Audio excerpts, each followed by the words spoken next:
As the light of day breaks over YOLA, the beauty of ADAMAWA State unfolds, a place that has seen both hardship and hope.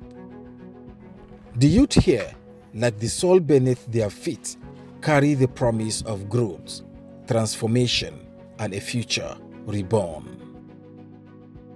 Here in Sangiri, the land tells a story of resilience, where the roots of farming run deep and the echoes of past generations guide the future.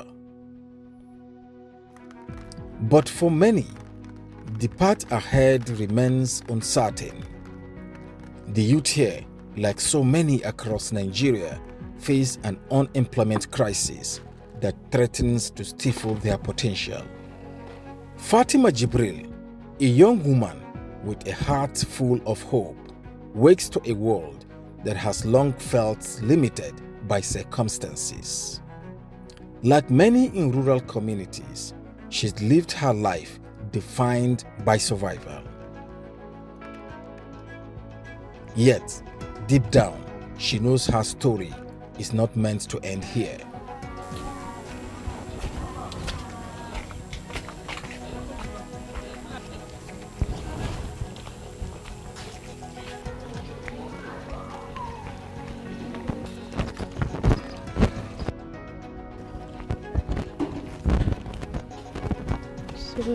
Kun kawata?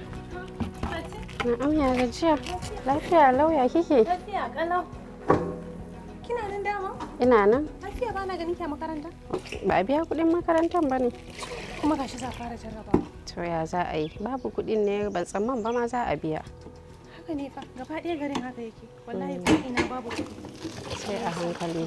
Ga babu abun yi kuma.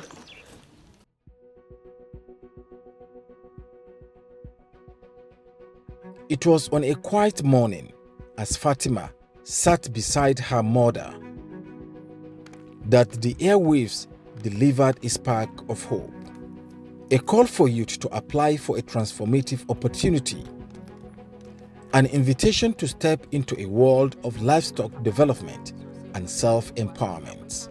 To tare da sallama mai saurare barkanmu da warhaka kuma barkanmu da sake kasancewa da ku a cikin wani sabon shirin na noma tushen arziki. Wadda ke zuwa muku kai tsaye daga nan ɗakin watsa shirye-shiryenmu na Nas FM Yola, wacce ke watsa shirye-shiryenta akan mita 89.9.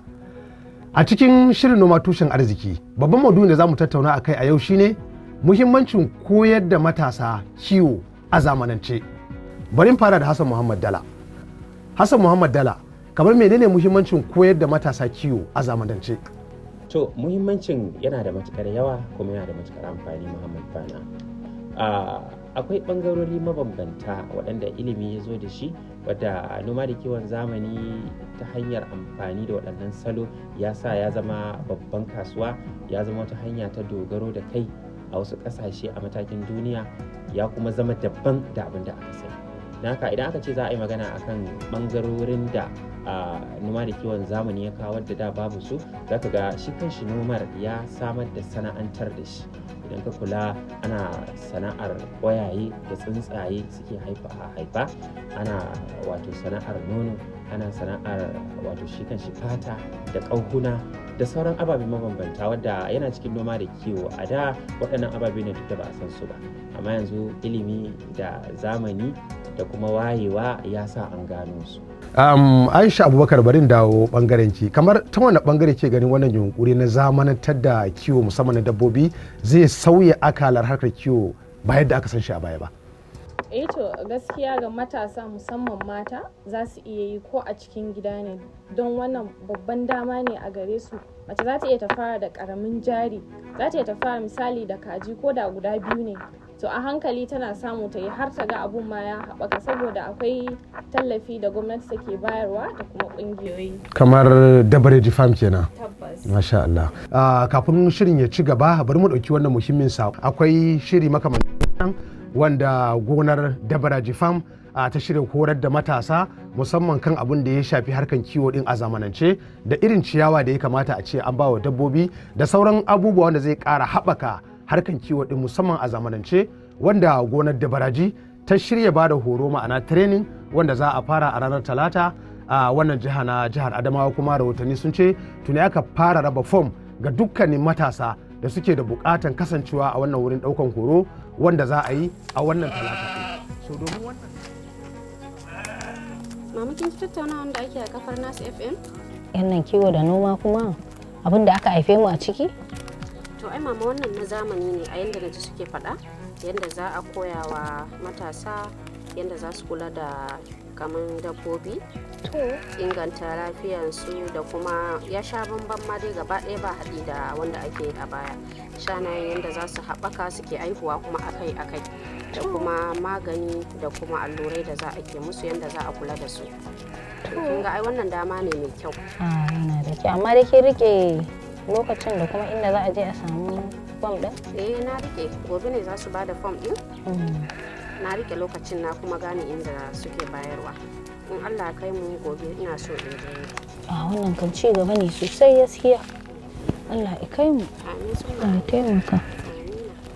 Insha Allah za ki je.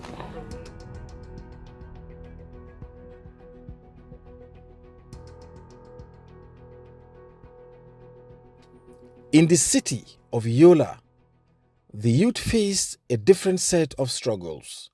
Amongst them is Ishaq Usman, a young man who, like many, has felt the weight of uncertainty. But for Ishaq, an announcement on social media becomes his ticket to a new beginning. Sadiya, ya ga bido? Ai wallahi mun fito masa. Ya gida? Ya labari? Kai ta fashe fa. Allah wane kuma? Ba da Dabareji fam da su koya mutane yanda ake kiwon zamani ba? Haka ne. Wallahi yau da su fara ba da fam yau ma da su rufe. Kai gashi ne yana gaya ma yanzu na kalla X nasu? Steady. Wallahi gashi na. Harkar noma da kiwon zamani nan shi yake ja. Shi yake ja Alhaji. Gai mu tattara wannan abun kana ji mu je mu yi wannan. Ai ku ya kuri yanzu na fito ai bari na samu ma sha shayi sai mu je mu dan watsa ruwa mu wuce. Ku sha bani indomi da kwai biyu.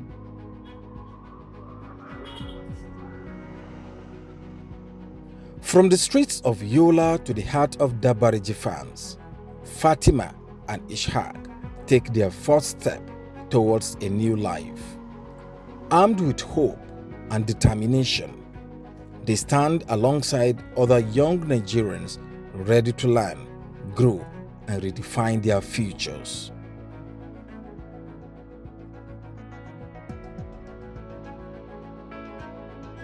Ku da aka kira yau kaɗan ne daga cikin yawan mutanen da gwamnati take bukata a koya musu. Ana so a kowane jiha a Najeriya a koya wa mutane 1000 a first phase. Yau za a fara wannan training a Adamawa, za a fara a nan, kuma Allah cikin ikonsa ya sa ku ne first phase da za a fara wannan. So ku gode ma Allah, wannan ba gatan ku ne yawa ba, Allah Ubangiji ne kawai ya sa kuna da rabo. Now, fatanmu shine horon da za a muku, dabarun noman da za a muku ya amfani ku ya amfani iyalan. The training begins with a focus on practical skills. For Fatima, this isn't just about learning to farm. It's about building a foundation for a new life. Abubuwan da muke yi da jiya, da yau, da gobe, da kuma Saturday shine a faɗa muku amfanin wayannan abubuwan. Kamin training da za a fara proper on 24. Ku kuna da advantage. Duk abun da mutanen da za su zo daga baya su za su zo su same ku, kun riga kun fahimta. Most likely in za a ɗauki first 50 a cikin duka group da za a yi training, most likely za a samu ko 70% daga cikin kunnan. One thing da wannan Molatas nan yana da advantage nashi sosai is that ko a lokacin harvest ma kamar kana shuki domin akwai inda za ka taɓa ya zuba. Agent, you are now the agent of pollination. You kamar ka shuka ne, so that in next year ya zo sai ka ga wancan ma zai iya tashi. Every day at Dabareji farms, new seeds of hope are planted, nurturing the potential of Nigerians' youth, one lesson at a time.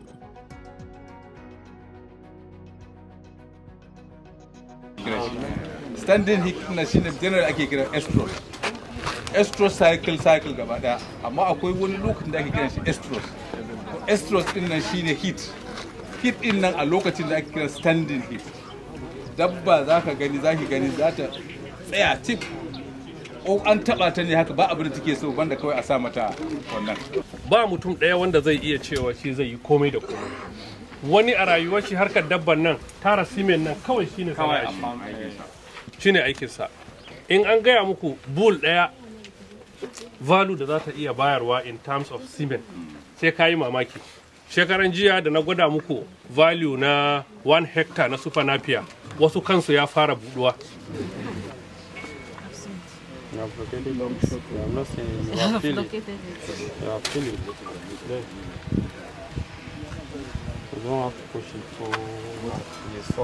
Akwai tambaya ne? To, kina yi da ƙarfi, observation. Gan naki nan yayi ƙasa kaɗan, yayi ƙasa. Ya dawo around 45 degrees haka. Kin ga kina bending tsakanin nan, kina bending. Kar ki sa force. Kin samu service ya je wuri? Kun kalla? Za ta cire hannunka da ko akwai tambaya? Ki gwada mana insemination din mu gani. For Fatima and Ishaq, the journey does not end at Dabareji farms. It begins anew as they bring their skills back to their communities, becoming beacons of hope for others. Livestock globally, and Nigeria in particular, played a critical role in economic development. And the sector, to some extent, has been neglected over a period of time. The coming of His Excellency, the President, Senator Bola Ahmed Tinubu, recently, has created the Ministry for Livestock Development. And he did that with a very good intention to support the sector. The sector is so huge, the sector is so large, that it can accommodate a lot of young men and women across the country and lift them out of extreme poverty. This is what informed Mr. President and what has informed the critical stakeholders in the industry. Dabareji Farms, being one of the stakeholders in the livestock industry, deem it fit that we need to train young men and women on best global agronomic practices so that they can be competitive in the global market. And the first approach is to see how we can be able to increase the quality of our breeds by one, artificial insemination, by embryo transplant, as well as synchronization, vis-a-vis using our own local breeds. Secondly, without feed, you cannot also be competitive in the livestock industry. And we decided to say, look, looking at the population of this country, vis-a-vis how we have been, how the land is shrinking, demand is so huge that everything that you can do to support industrialization in Nigeria is on the land. So the land becomes so competitive that you cannot be able to get a free grass to support your livestock production. So we decided also to key into feed and fodder so that we can commercialize pasture production. It also becomes a business for livestock practitioners. Thirdly, we also engage our people into daily income or short-term period for them to get income. And we said, okay, this thing has to be touched into livestock fattening as well. So these three components of the livestock production is what Dabareji farms took as first step to support this sector in Nigeria. And today, I'm happy that within this short period of time, we have been able to train a number of young men and women, increase their capacity in livestock production, and today we are happy that they will be keying into the sector and compete favorably with other livestock practitioners across the country. We appreciate the effort of His Excellency the President by creating the Ministry for Livestock Development. I believe he did it with a very good intention to support the sector. He also appointed a practitioner in the livestock sector to head the ministry, Alhaji Idi Mukhtar Maiha. He is up and doing, connecting points within and outside the country to see that the sector survives. We appreciate their effort. The contribution of the development partners in the livestock sector is commendable. We appreciate the effort of El-Press, we appreciate the effort of Sahel, the FAO, and a lot of development partners. We feel that their contribution to this sector will in no small measure support its development, its sustainability, so that Nigerians at the end of the day will get value for what they are doing in the livestock sector. And we, the practitioners, we are ready to support this initiative to make sure that this sector survives. This sector contributes significantly to the economic development of the country. From the streets of Yola to the farmlands of Sangere, the impact of Dabareji Farms initiative spreads far and wide, transforming not just lives, but entire communities.